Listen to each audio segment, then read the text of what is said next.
நாம் அனைவரும் இணைந்து பயணிக்க தொடங்கியுள்ளோம். இடையூறின்றி வாசித்ததில் மன நிறைவு அடைகிறேன். இது ஆளுநர் மாளிகை செய்திக்குறிப்பு. இவ்வாறு மேதகு ஆளுநர்களே மகிழ்ச்சியுடன் பாராட்டிய பின் வேறு எவரிடமிருந்து பாராட்டு பத்திரம் வேண்டும்? மாண்புமிகு பேரவைத் தலைவர் அவர்களே, நம்முடைய முதல்வர் அவர்களுக்கு. ஆளுநர் உரை என்றாலே ஒரு பதற்றம் நம்மை பற்றி கொள்ளும். ஆனால் இந்த முறை அவை தொடங்கியவுடனே தமிழ்தாய் வாழ்த்து கம்பீரமாக ஒலித்தது. தேசிய கீதமும் பெருமையாக இசைத்தது. மேதகு ஆளுநர் அவர்களும் ரொம்பவே சந்தோஷமாக புன்னகையோடு தன் உரையை வாசித்து முடித்ததோடு இன்றைக்கு தமிழ்நாட்டில் ஒரு மாபெரும் சரித்திர புரட்சியை தன்னந்தனியே ஏற்படுத்தி உள்ளார் நமது மாண்புமிகு முதலமைச்சர் என புகழ்ந்திருக்கிறார்கள். இதைவிட இந்த அரசுக்கு வேற என்ன பெருமை வேண்டும்? மாண்புமிகு பேரவைத் தலைவர் அவர்களே, நமது முதலமைச்சர் நாற்காலியில் வந்து உட்கார்ந்தவுடனேயே அரசுக்கும் ஆளுநர் மாளிகைக்கும் நடுவில் இருந்த எல்லைக்கோடு அழிக்கப்பட்டு அது நட்பின் பாலமாக அமைந்து விட்டது. இதோடு நிற்கவில்லை. மத்திய அரசுக்கும் மாநில அரசுக்கும் இடையே ஒரு இணக்கமான ஒரு உறவு இருந்தால் மட்டும்தான் மாநிலம் வளரும் என்பதை புரிந்து மிக மிக முதிர்ச்சியான ஒரு அரசியல் பாதையை அமைத்து கொடுத்திருக்கிறார் நமது மாண்புமிகு முதலமைச்சர் அவர்கள்.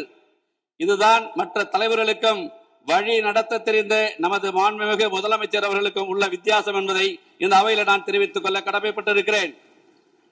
மாண்புமிகு பேரவைத் தலைவர்களே, 4 நிமிஷம் ரொம்ப கூட போயிட்டு பேரவைத் தலைவரே, 7 தடவை எந்திரிக்க கொஞ்சம் குறைச்சிங்க. மேல 4 நிமிஷம் 17 நிமிஷம் ஓடி வச்சு 8 தடவை எந்திரிக்க மாண்புமிகு பேரவைத் தலைவர் 5 நிமிஷம் கூட அனுமதிக்கணும்.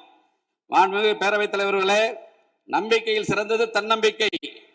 தன்னால் எதையும் சாதிக்க முடியும் என்ற நம்பிக்கை தான் தன்னம்பிக்கை.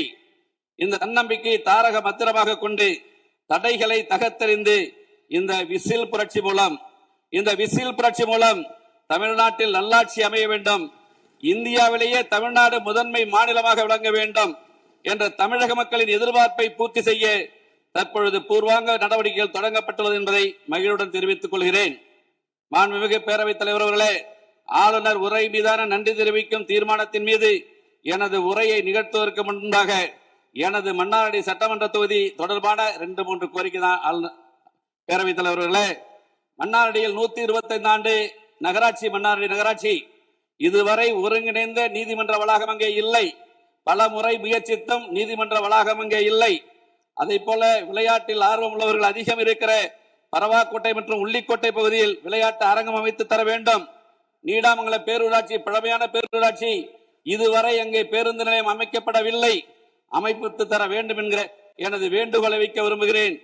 நீடாமங்கலம் ஊராட்சி ஒன்றியத்தை வடுவூர் தலைமையிடமாக கொண்டு ஒரு ஊராட்சி ஒன்றியம் அமைத்து தர வேண்டும் என்கிற வேண்டுகோளை வைக்க விரும்புகிறேன்.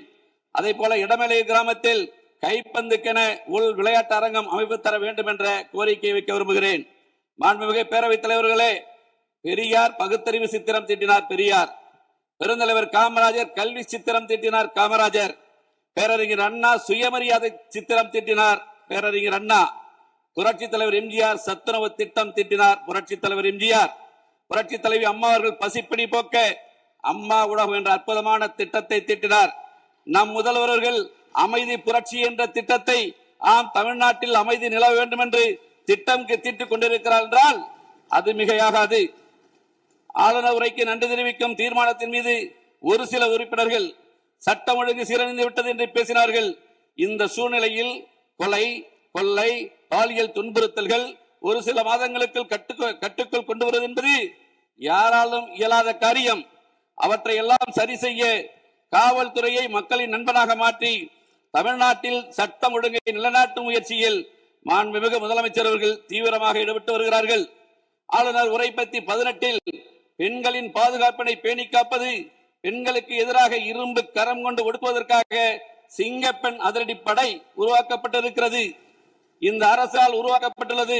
இதனால் சட்டம் ஒழுங்கு கட்டுப்பாட்டுக்குள் வரும் என்பதில் எல்லளவும் சந்தேகமில்லை. ஆளுநர் உரை பத்தி 19 போதைப் பொருள் தடுப்பு சிறப்பு படை அனைத்து மாவட்டங்களிலும் உருவாக்கப்படும் என்று குறிப்பிடப்பட்டிருக்கிறது. இந்த சிறப்பு படை அமைக்கப்பட்ட பின் போதைப் பொருள் நடமாட்டம் கட்டுக்குள் கொண்டு வரப்பட்டு இதன் மூலம் சட்டம் ஒழுங்கு சீராகும் என்பதில் எல்லளவும் சந்தேகம் இல்லை. தமிழ்நாட்டின் அடையாளமாக தமிழ் மொழி உள்ளது. உலகத்தோடு நாம் போட்டி போட ஆங்கில மொழியும் தேவை. எனவேதான் இந்த இரு மொழிக் கொள்கையில் இந்த அரசு எவ்வளவு உறுதியாக இருக்கிறது என்பதை ஆளுநர் உரை தெளிவுபடுத்தியுள்ளது. இது வெறும் பேச்சல்ல, இது செயல் அரசு என்பதை நிரூபித்திருக்கிறது. தமிழ்நாட்டின் நிதி சுமை குறித்து வெள்ளை அறிக்கை வெளியிட்டுள்ள இந்த அரசு அரசின் வருவாயை பெருக்குவதும் திசை மாறி சென்ற அரசு வருவாயை அரசின் கருவூலத்திற்கு எடுத்துச் செல்லும் வகையிலும் மதுபான உற்பத்தியாளர்கள் மீது கூடுதல் சிறப்பு கட்டணம் விதித்துள்ளது உண்மையிலேயே வரவேற்கத்தக்கது. இதன் மூலம் அரசுக்கு 1000 கோடி ரூபாய் கூடுதல் வருவாய் கிடைக்கும் என்ற நிலை ஏற்பட்டுள்ளது. அதை போல கனிமங்கள் மூலமாக கிடைக்கும் வருவாயை இரட்டிப்பாக்க அரசு தீவிரமாக முயன்று வருவதாக ஆளுநர் உரையில் குறிப்பிடப்பட்டுள்ளது வரவேற்கத்தக்க ஒன்றாகும். இதே போன்று வாக்குறுதியை நிறைவேற்றும் வகையில் 2 மாதங்களுக்கு 500 யூனிட் மின்சாரம், 200 யூனிட் இலவச மின்சாரத்தை வழங்க உத்தரவிட்டுள்ளது. இதனால் ஏழை எளிய நடுத்தர மக்களின் நிதி சுமை வெகுவாக குறைந்து மகிழ்ச்சியில் இருப்பதை கண்கூடாக காண்கிறேன் என்பதை இங்கே நான் சுட்டிக்காட்ட கடமைப்பட்டிருக்கிறேன். இந்த அரசை ஆதரிக்கும் கூட்டணி கட்சிகளுக்கு மதிப்பளிக்கும் வகையில் அந்த கட்சிகளுக்கு ஆட்சியிலும் அதிகாரத்திலும் பங்களித்துள்ளது தமிழ்நாட்டு அரசியலில் ஒரு மறுமலர்ச்சியை, ஒரு புத்துணர்ச்சியை ஏற்படுத்தியுள்ளது என்பதை நான் பாராட்ட கடமைப்பட்டிருக்கிறேன். பொதுமக்கள் நலனை கருத்தில் கொண்டு 717 மதுபான கடைகளை மூடியது, பயிர்க்கடன் பெற்ற விவசாயிகளுக்கு கடன் தள்ளுபடி செய்தது, கல்வியை பொது பட்டியலில் இருந்து மாநில பட்டியலுக்கு மாற்ற நடவடிக்கை எடுத்தது, கச்சத்தீவு பிரச்சனைகளுக்கு தீர்வு காண மத்திய அரசை வலியுறுத்தியது உண்மையிலேயே வரவேற்கத்தக்கது. அதற்காக இந்த அரசை நான் மனதார பாராட்ட கடமைப்பட்டிருக்கிறேன். ஆளுநர் உரை பத்தி 31 பல்கலைக்கழகங்கள் மற்றும் உயர்கல்வி நிறுவனங்களில் நீண்ட காலமாக காலியாக உள்ள உதவி பேராசிரியர் மற்றும் ஆசிரியர் பணியிடங்கள் தகுதி மற்றும் திறன் அடிப்படையில் வெளிப்படையான முறையில் நிரப்ப போர்க்கால அடிப்படையில் நடவடிக்கை எடுக்கப்படும் என்ற அறிவிப்பு படித்த இளைஞர்களிடையே பெருத்த மகிழ்ச்சியை ஏற்படுத்தியுள்ளது. இந்த அறிவிப்பு இளைஞர்கள் அரசு வேலை பெற வழிவகுக்கும். இதை நான் மனதார வரவேற்கிறேன். காவேரி விவகாரம், அதை பற்றி பேசக்கூடாது என்று மாண்புமிகு பேரவைத் தலைவர் குறிப்பிட்டீர்கள். இது மற்றவருக்கு வேண்டுமானால் அது நீர், எங்களுக்கு அது உயிர். இங்கே டெல்டாவில் இருக்கிற அனைத்து சட்டமன்ற உறுப்பினர்களுக்கும் அது நீர்.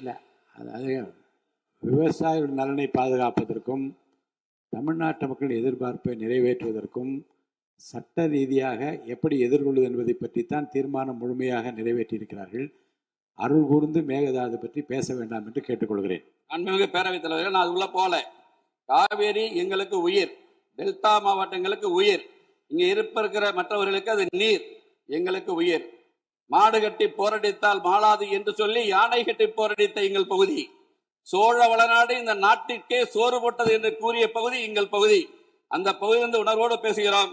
கர்நாடகா இந்த விஷயத்தில் ஒற்றுமையாக இருக்கும் போது தமிழ்நாட்டில் இருக்கிற நம்முடைய மக்கள் பிரதிநிதிகள் ஒற்றுமையாக இருக்க வேண்டும் என்கிற வேண்டுகோளைத்தான் நான் இங்கே வைக்க விரும்புகிறேன். அதற்குள் நான் செல்ல விரும்பவில்லை. எனக்கு பேச வேண்டிய டயத்துக்கு பிறகு 8 தடவை நான் எழுந்திருச்சிருக்கேன். அதனால நான் அதுக்குள்ள போகல என்பதை வலியுறுத்தி கேட்டுக்கொண்டு நல்ல வல்லுநர்களை கொண்டு இங்கே பேசிய ஒரு ஒருமித்த கருத்தோடு அந்த தீர்மானத்தை, அந்த முதலமைச்சர் கொண்டு வந்த சிறப்பு வாய்ந்த தனி தீர்மானத்தை நல்ல வல்லுநரை கொண்டு சிறப்போடு நாம் அதை ஏற்க வேண்டும் என்கிற வேண்டுகோளை மட்டும் வைத்து அதற்குள் நான் உள்ளே நுழைய விரும்பவில்லை. ஆளுநர் உரை பற்றி 32 காவேரியில் தமிழ்நாட்டிற்குள்ள உரிமையை உரிய காலத்தில் பெற நடவடிக்கை எடுக்கப்படும் என்ற அறிவிப்பு பாராட்டுக்குரியது.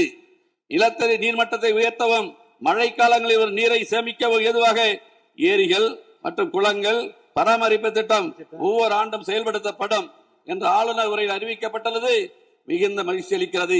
இதற்காக இந்த அரசை நான் பாராட்ட கடமைப்பட்டிருக்கிறேன். இதேபோன்று கடலுக்கு செல்கிற நீரை தடுக்க வகையிலும் மழை நீரை சேமிக்கும் வகையிலும் தேவையான இடங்களை தடுப்பணைகள் கட்ட நடவடிக்கை எடுக்கப்படும் என்ற அறிவிப்பு உண்மையிலே வரவேற்கத்தக்கது. ஆளுநர் உரை பத்தி 36 முல்லை பெரியார் அணை பகுதியில் பழுது பார்க்கும் பணிகளை மேற்கொள்ளவும் அணையின் நீர்மட்டத்தை உயர்த்தவும் கேரள அரசின் புதிய அணை கட்டு முயற்சியை தடுக்கவும் நடவடிக்கை எடுக்கப்படும் என்று குறிப்பிடப்பட்டிருக்கிறது. உண்மையாக வரவேற்க நான் கடமைப்பட்டிருக்கிறேன். தமிழ்நாட்டில் உள்ள நதிகளை முதல் கட்டமாக இணைப்பது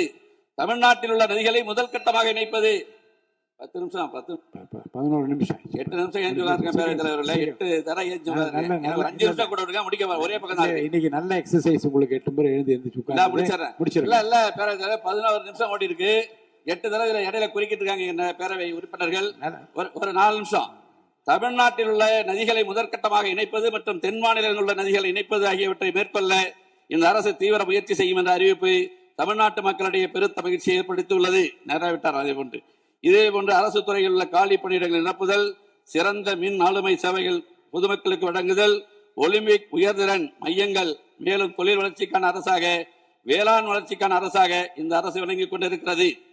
ஏழையின் சிரிப்பில் இறைவடைக்க காண்போம் என்ற பேரறிஞர் அண்ணா அவர்களின் பொன்மொழிக்கேற்ப ஏழைகளுக்கான அரசாக, ஒடுக்கப்பட்ட மக்களுக்கான அரசாக, சிறுபான்மை மக்களுக்கான அரசாக இருந்து, மதசார்பற்ற அரசாகவும் சமூக நீதிக்கான அரசாகவும் இருந்து பொதுமக்களின் நெஞ்சங்களில் இன்றைக்கும் சிம்மாசனம் போட்டு உட்கார்ந்திருக்கிற நம்முடைய முதலமைச்சரை மனதார பாராட்டுவதோடு இந்த நல்லாட்சிக்கு தோள் கொடுப்பதில் சட்டமன்ற உறுப்பினராக நான் பெருமகிழ்ச்சி அடைகிறேன்.